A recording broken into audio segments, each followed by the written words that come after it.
Ladies and gentlemen, presenting next, U.S. Army Pacific. Okay, we are now getting started. Thank you all so much for being here today.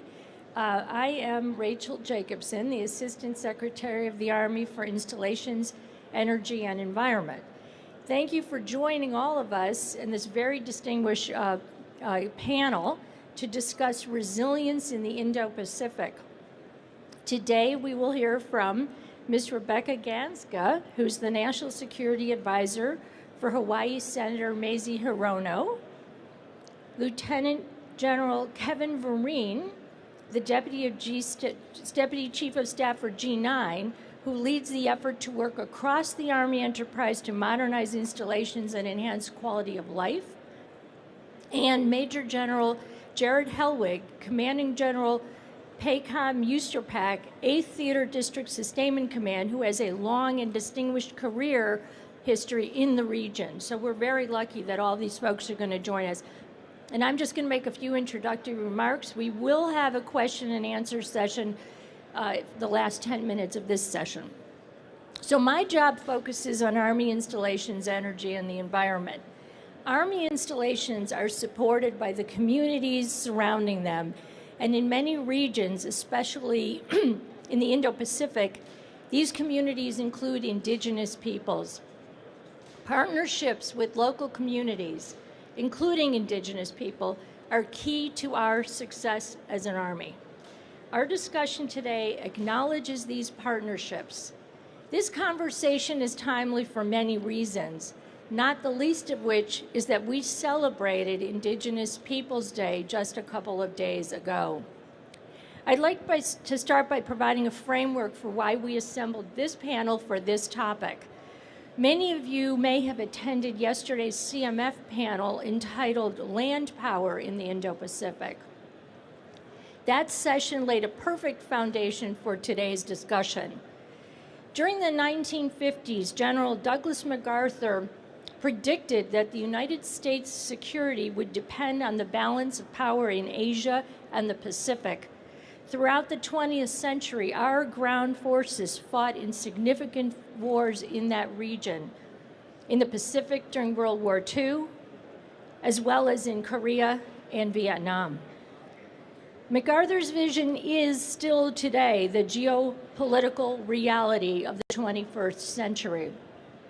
As we heard yesterday from General Flynn, several key facts are foundational elements for why we continue to focus on the Indo-Pacific. 25% of the Earth's surface is tied to this region. 60% of the Earth's population lives in this region, and that number is growing. And although the region is typically associated with maritime and air power, in fact, armies in the region are the dominant presence by far. Therefore, the emphasis of this region must be land power to ensure territorial security and integrity.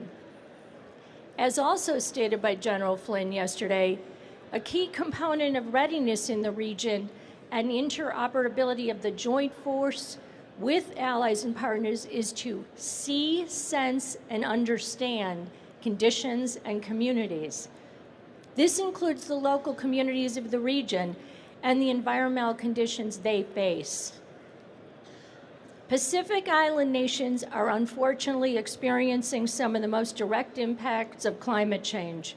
Warmer air and ocean temperatures are increasing the strength of storms and frequency, and sea level rise is threatening these nations with loss of their freshwater aquifers, extreme shoreline erosion, and inundation.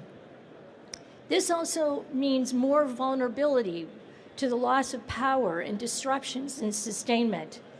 These challenges threaten mission assurance in this highly contested region, and therefore they require us to make sure that we are promoting resilience and adaptability in every way we can. We recognize this challenge, and we are committed to working with the communities surrounding our installations anywhere in the world to adapt to climate change. By way of example, in this region, The Hawaii Pakaloa training area was just awarded a $6.8 million Defense Community Infrastructure grant to construct an emergency operations center. The grant will increase the capacity for Army personnel, first responders, and community members to maximize resources and ensure coordination when responding to emergency situations, with particular focus on wildfires. The National Guard and the U.S. Army Corps of Engineers play a key role in disaster relief efforts, including in this region. The Guard, as we all know, is increasingly called up as a first responder in the aftermath of severe weather events. And the Army Corps is frequently the leading agency to support recovery and reconstruction efforts in the aftermath of these climate-related events. For example, the Army Corps is now working in partnership with local, state, and federal teams to support recovery efforts from the devastating Maui wildfires and from Typhoon Maumar in Guam, which left over 150,000 people without power. Again, I cannot emphasize enough the importance of partnerships with local communities, government agencies, and industry as the key to our success. In support of this, I'm proud to announce that our office will be sponsoring a joint conference this June to enhance climate adaptation and cooperation between the U.S. and Pacific Island communities. Over 20 Indo-Pacific nations will be gathering at the Festival of the Pacific in Hawaii in June, and at the same time, U.S. and allied forces will be gathering for RIMPAC joint security exercises.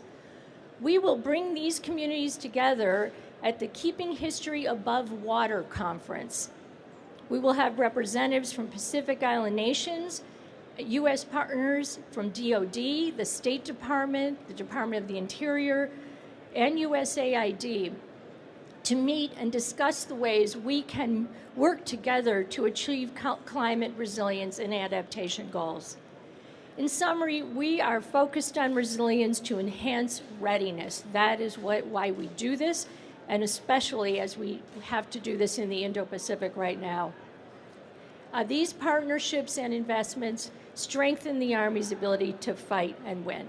So now I'm going to turn it over to our speakers, starting with Major General Hellwig. Thank you, Honorable Jacobson, Ms. Ganska, sir. Appreciate the opportunity to be here today and have this really important conversation. And this is, I think, a great time to have this. As you mentioned, we had the conversation yesterday with General Flynn, and then other conversations throughout this AUSA on operation pathways and some of the specific things we've been doing in the Indo-Pacific this year, and really as reflective of the number of years of campaigning in the region. And as you said, General Flynn mentioned interoperability and the importance of interoperability and how armies are an important part of that. And I think in most of the context over the last couple of days, that's been specifically Army to Army or Joint Force to Army interaction. But what we've seen, and specifically this year, as reflective of many, is the importance of the partnerships that we build, not just with the militaries, but also with local populations. In the case of Talisman Sabre and Australia, the First Nation that resides in a lot of the locations, either adjacent to the training area or in some cases in the area where the military want to operate. So it was just a great opportunity to interact with them from the northern, most remote places of Australia, where we were putting in petroleum over the shore and having discussions with the First Nation team on, where is this going to be acceptable, and great opportunity for our soldiers to have those conversations and to understand that it isn't just about laying a pipeline, it's about laying a foundation for the community, understanding their needs and our needs, and ensuring that we don't come across as a heavy-handed one-way conversation, but that it's more of a dialogue about what works for both. Also in Talisman Sabre, I think tied to this same conversation, was the importance of agricultural inspections. And while every nation does their agricultural inspections, Australia has very stringent laws tied to importation of military equipment. And how do you work through that in that nation, a strong ally and partner, but at the same point, you know, the leopard snail is an existential threat as well as many other things in the region. And so we have to make sure we take into account the sensitivity to that and be a good partner when it comes to ensuring that our equipment causes no harm. And so being able to work through that with the agricultural team in Australia, which doesn't reside in the military but is a separate entity, was an important part of our process and a great learning opportunity from the exercise that we need to take and continue to use as ways of training our soldiers to be good partners and understand that that's something that we're going to have to work through in every interaction we have across the Pacific.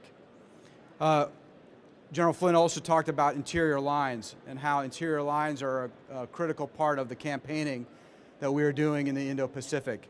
And those interior lines also consist of joint theater distribution centers. And in those centers, one key consideration is how do we ensure that we have the right HADR equipment and stores in place, because the Indo-Pacific has a lot of natural disasters, typhoons, as was mentioned, earthquakes, if you can name it, volcanoes, it's there. And so we have to ensure that we put into position a network of sustainment that is available for our partners as required if we have an event that happens that needs our assistance, either with being able to flow material into these, build them early enough so that all we're doing is scaling when required. So we've connected all the tissue that's required in exercises to be able to support those events when they happen. It's a really important part of what we can do as part of Operation Pathways and as the Army in getting that interoperability right and that human-to-human contact that only armies do in the region. Finally, collaborative solutions, and you mentioned the conference. In the Indo-Pacific, we have the Indo-Pacific Environmental Security Forum as well, and that's just a great opportunity to pull in partner nations who have real concerns about global warming and the effects of the environment on them. For example, the Maldives faces a real threat when it comes to global warming, and they understand how important that is going to be. So if we, through Environmental Security Forum, we went out and did everything from planting mangroves to re-sowing coral as part of that, to understand the dynamics that are in play with these nations that may not have large standing militaries, but have large standing concerns about the effects of the environment on their sovereign territory, and how we partner as a good ally in the region to ensure their success in this climate change reality. So those are kind of three areas within this resiliency that the TSC is part of, and the Indo-PACOM and USRPAC. Looking forward to this discussion as we go forward, and with that I'll hand it over to Ms. Ganska. Great, thank you very much. Secretary, thanks for having me. My name is Rebecca Ganska. I'm Senator Hirono's National Security Advisor. The lawyers tell me I have to give a disclaimer, so I am speaking in my personal capacity, but I am going to pull from my work with the Senator in her role on both the Senate Armed Services Committee and her position as chair of the Readiness Committee.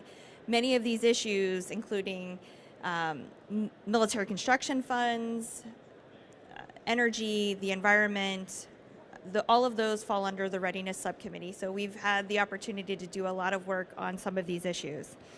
The role of Congress is twofold. It is both to conduct oversight, but it's also to authorize the forces to be able to do what they need to do. And in the Pacific, we have seen all of the services, including the Army, move towards a distributed operation concept of operation. And with that comes some unique challenges. That requires not only access with our partners and allies, but it strains logistics, it requires some additional construction within the region, and it requires some deep thought about how forces are going to move. And all of those things really fall to what we would describe as the almost forgotten concepts when we talk about warfighting. You know, on the Hill, everybody is very interested in supporting hardware. They want to talk about munitions, all important issues, but munitions and hardware are really not going to be helpful if we don't have the adequate authorities for the services to conduct infrastructure projects in the region, or the ability to engage directly with our partners and allies, and they don't have the funding to do so. Additionally, infrastructure has really impacted, from our perspective in Hawaii, the service's ability to project power and develop readiness. We have some challenges in the state of Hawaii with basic fundamental infrastructure: water, energy, barracks, but more importantly, situations like the unfortunate events at Red Hill, in which the Navy's contamination of the aquifer really challenged our ability to have good working relationships with the community. So when we talk about the community and the role the community plays in what we're doing, you know, we need to remember that the community has a voice, and the community gets to say, yes, you get to be here, and our partners and allies get a voice to say, yes, we want to welcome you. We're seeing that right now with the Compact of the Freely Associated States renegotiations. We see that with our partners and conversations with the Australians and the EDCA sites in the Philippines, and all of those posture issues really are what our committee likes to focus on, and the Senator has worked really hard on. So in terms of where we are with some of these issues, currently both the House and the Senate have an FY24 version of the National Defense Authorization Act. Yay, that's a win. We're currently in the process of conferencing those bills to see what we can come out with on the other side. And this year we've been fairly successful in getting some wins in terms of both energy issues, posture issues, and military construction issues. One of the major accomplishments that we've had this year, the Senator led some language to authorize Indo-Pacific the ability to conduct minor military construction via a pilot program. What this does is take some stress off of the services to allocate military construction funds that could be used for barracks or runways or whatever it might be in the States, and actually have the ability to go forward to do some preliminary runways or any type of construction that we might need for our forces to be in the region. So that was definitely a wonderful win, and we hope to see that come out on the other side. We've also had a pilot program to work and collaborate with our allies for operational energy projects. So looking towards our allies to collaborate to see how we can build on, you know, what has already been done within the Army and the services for operational energy, to see how we can collaborate further. Of note, many of the countries that come to our office to talk with us, particularly Pacific Island nations, their top concerns are energy and climate change. And so we're always looking for the opportunity to how can we use our military through engagements and exercises to possibly build out infrastructure. So another win that we got last year was a study on dual use facilities. So can we construct some facilities that are beneficial for us that we need to have, and then can those also be useful to the community? So I think Congress does have a really unique role in helping the Army achieve its goals in the region, and that was a small synopsis, but I'm definitely looking forward to your questions on these issues. Thank you.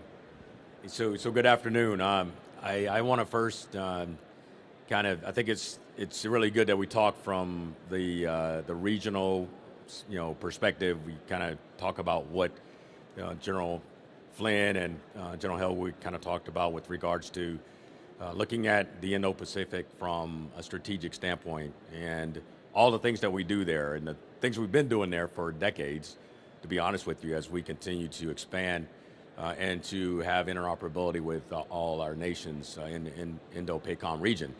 And then we talked about some of the policies, some of the big things that we have to work, all the services have to work together with Congress to ensure that, one, resourcing is absolutely important, but all the political and policy issues that we are very concerned about when you think about an Army that's trying to expand where we've been for decades. And so for what we do, we are an Army that fights and wins our nation's wars. That's what we do. I think, but on the backdrop of fighting and winning our nation's wars is our families. And so we talk a lot about getting our units positioned and getting them in position with all the equipment that they need, all the things they need to have to be able to fight and help if we had to fight as a joint force or as a coalition. Those are all important. But if we don't think about the other aspects of force projection and the things that we have to do to set the conditions, then we're going to miss a huge step in this whole process. And so I always say that we're really good at putting our forces in certain areas. We are very good. The Army's really good at that, force projection.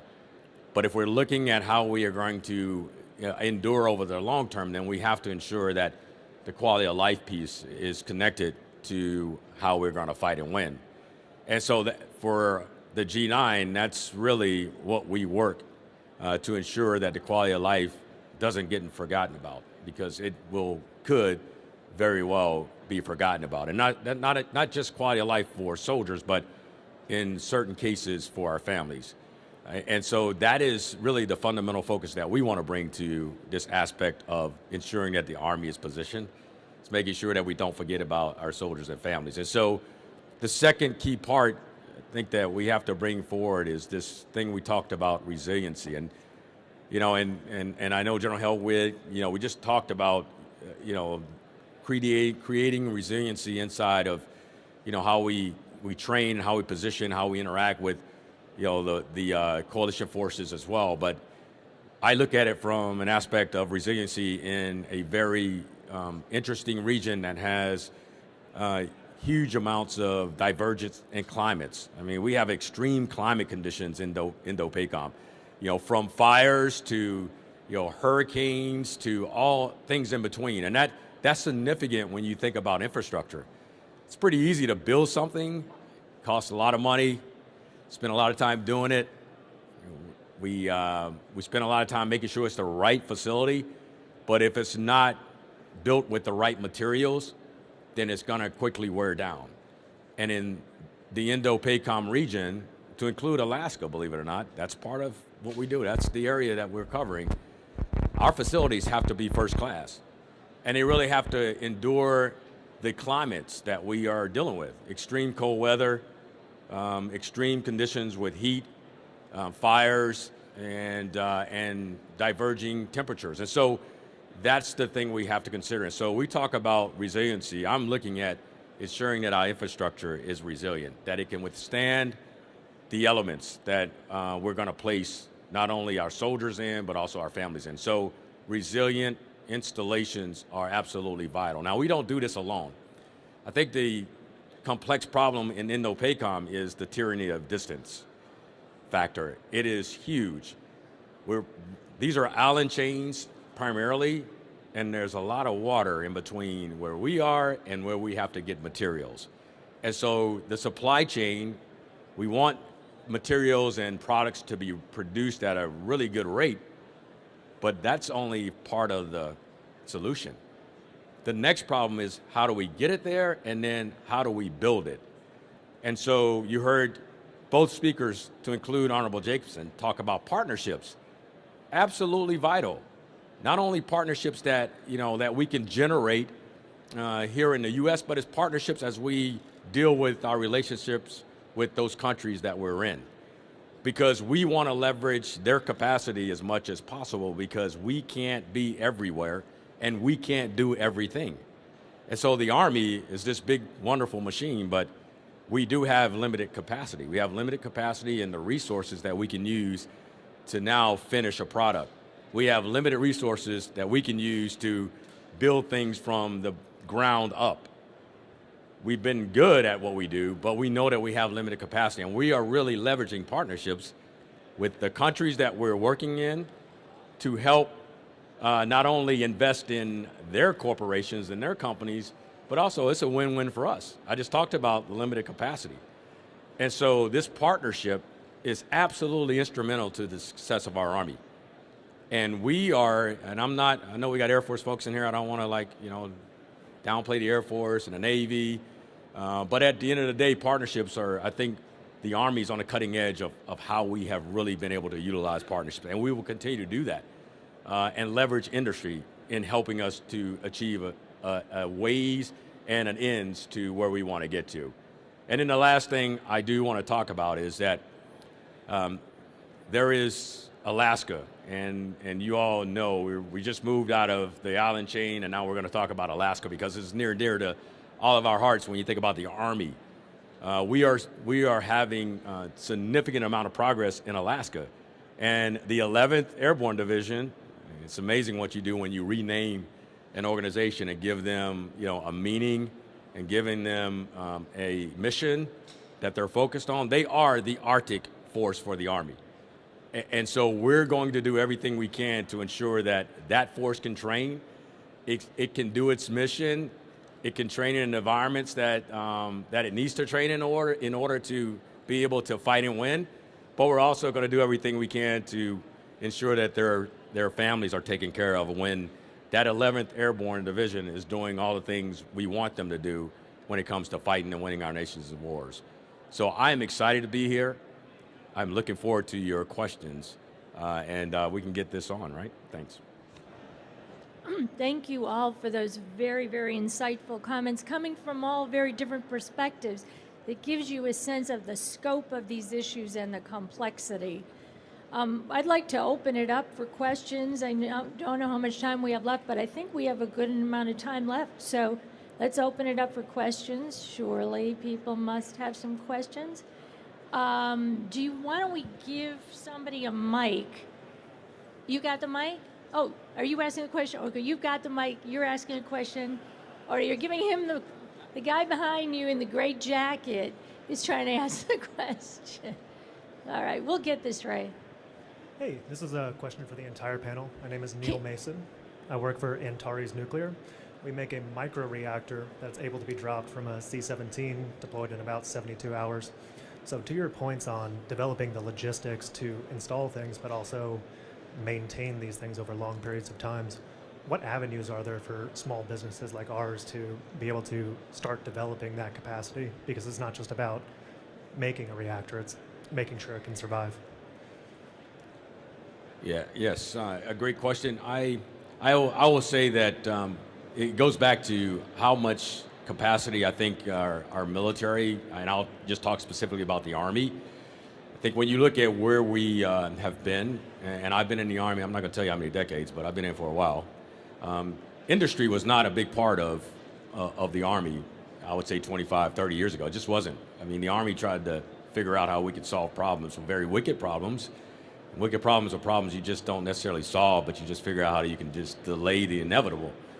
And I think for what we're seeing now is that we have to leverage the industrial base. We have to leverage companies. We have to leverage corporations as they help solve some very challenging problems that we just can't fix ourselves.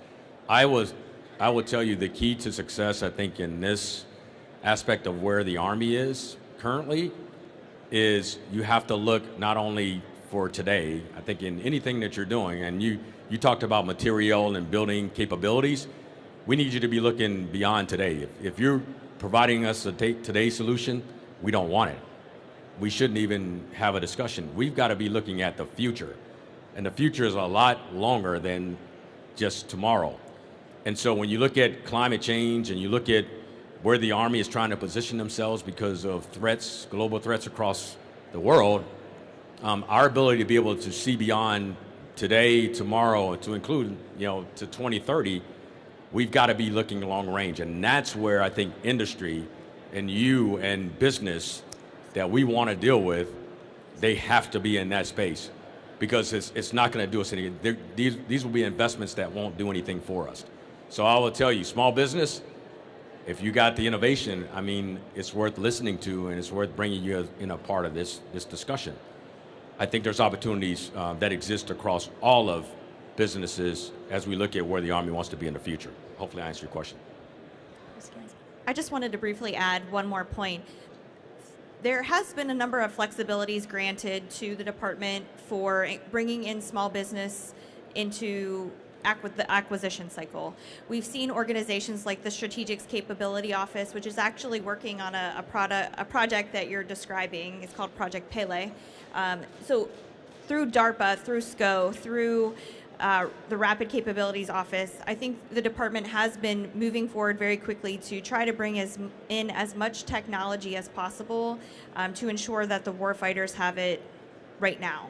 So I would encourage you to look through opportunities like SBIR and some of these more flexible options when you're looking for bringing your technologies forward.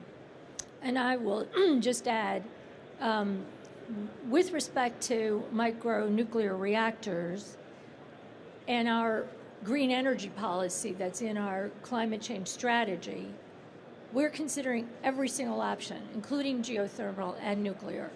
Now, the Air Force is a little ahead of us in Alaska, that they've just issued a contract for the construction of a micronuclear reactor at AUSA, but I can tell you we're just behind them. In particular with respect to Alaska, because as General Vereen said, we're talking about remote locations with challenging circumstances, and we can't leave anything off the table. With respect to small businesses, so many of the partnerships that we're talking about, especially partnerships with community, rely on small businesses to achieve the intended results. And so we have many examples, too many to mention up here. Also, I encourage you, as you walk the hall, while we have some fairly big, very recognizable names, there are also a lot of small businesses represented here. And we're very pleased to see those folks and to meet with as many of them as we can. All right, any other questions? The one thing I'd add to that is as we build our exercises, experimenting with the capabilities, both from small business or anything that's offered as solution sets to what's been discussed here is important. So understanding what's out there and then building the exercise set to be able to kind of validate those things. What we really want to do is take those innovations out into the field, from the extreme cold of Alaska down to the corrosive environment where in the island chain, so that we have a good idea of how it's going to operate, over time. Okay, yes, we have a question over here.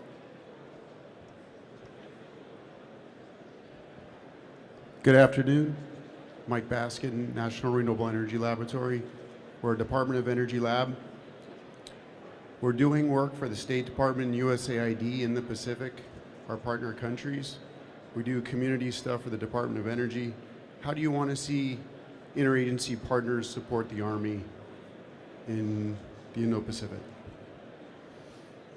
Well, for one thing, you can come to our conference in June in Hawaii. It's certainly an interagency conference, but you know what? I didn't mention Department of Energy in the list of agencies that are invited, and I think that's an oversight, and I don't know who here from my staff can make that happen, but we're going to invite the Department of Energy. I think it's essential, absolutely essential. I mean, the kinds of challenges we're talking about, Department of Energy is on the cutting edge of a lot of these solutions. And I know that we at Army are looking to partner with Department of Energy for so many reasons, that where our bases could be used for test bed technologies. But absolutely, we welcome your partnership in the Indo-Pacific, and we're going to make sure if you can send a representative to this conference. Is somebody writing that down? Because I'll forget. Okay, it's being written down. All right. We have time for probably another question. Anybody else want to say anything about that? All right. I think we have time for another question or two. Okay, we have one in the back here. If we can scurry the microphone over to that direction. Thank you. I'm Kimberly Henderson from McKinsey. And my question for you, Honorable Jacobson, or any of the panelists, is are there any big win-wins you see in the things that need to happen for resilience and for decarbonization and for quality of life, for instance? I only have 4 minutes. There are so many win-wins. I mean, the essence of our climate strategy is about partnering. We can't do it without partners. Whether we invite industry to install renewable energy projects such as solar projects on our bases, and in turn take that energy and put it on the power and put it on the grid, as long as we're insured a certain amount of energy, is win-win for everybody. It's a win for the community that gets more power because of the installation solar array. It's a win for the company that's deploying that, and it's a win for us because we get guaranteed power. Where we have to make sure, continue the theme of this session, is that we also give wins to indigenous populations anywhere in the world, both with our Native American tribes, Alaska Natives, Hawaii Natives, anywhere in the world. We have to make sure we recognize those very important partners, and especially because of the history and the cultural knowledge they bring to the table, even with as we figure out climate change adaptation. Those communities have a lot to offer and to teach us. And so I don't know if that answers your question, but we've got so many examples, and thank you for the question. Yeah, so I would just add real quickly, we are doing some huge infrastructure projects. We've got one great barracks we're building out at JBLM on the West Coast with some new age materials that are going to help us look at how we can move into the next stage of very efficient sort of infrastructure, and so we're excited about that. We've got some microgrids across a lot of our installations. Fort Liberty, I was just down there, has a huge microgrid, and by the way, it's a win-win because the local community on the other side of Fort Bragg, on the backside, Pinehurst, Moore County is absolutely leveraging our microgrid, so it's a win when you think of savings with utilities and electricity. So we do have some wins, but we know that we got a lot more ahead. What I would add is, from an operational perspective, there's multiple win-wins to talk about, but one I'll illustrate in Talisman Sabre was, without the First Nation support and having that conversation when we did the Petroleum Over the Shore exercise, they pointed out where the saltwater crocs were. And so it literally saves lives when you interact with the community and get that understanding, because without that, the risk to our soldiers of not interacting with the community is much higher. And so we've got to be sensitive, open to that, and understand those conversations and make it a win-win in these operations as well. Hey, one final comment and I'm off, I guarantee you. In Hawaii, we understand we have water challenges. Everybody understands, probably read Red Hill. We are investing in the University of Hawaii. They have expertise. They have students who are studying this. So why not have just a better understanding of the environment than leveraging academia, young students who are versed in this, and we're leveraging their ideas, and we're leveraging their innovation, and we're using the local community to be able to do that through the university. And they're going to help us with the water issue that we're hopefully trying to prevent. So we're excited about that as well. I want to have another comment about congressional interest in this issue. I would say that another component is kind of the realization that energy projects like electrification of vehicles is beneficial for both the Army and the environment. And I think from my boss's perspective, those types of projects win favors with our partners and allies, like everybody has said multiple times. But it also provides resiliency and redundancy for our service members. And with Red Hill, we saw how drastically out of place this massive amount of fuel was. And so it wasn't a win-win, but it was a lose-win because the department actually moved the fuel to where we needed it to be. We showed a commitment to the community and to the people of Hawaii by closing down Red Hill, which is rebuilding trust with that community. And you know, I must say for the record, Red Hill was a Navy facility, not Army. But thank you all. I mean, as you can see, these are really important issues, and fundamentally they're about readiness and they're about mission. So thank you all for your attention. We really appreciate it.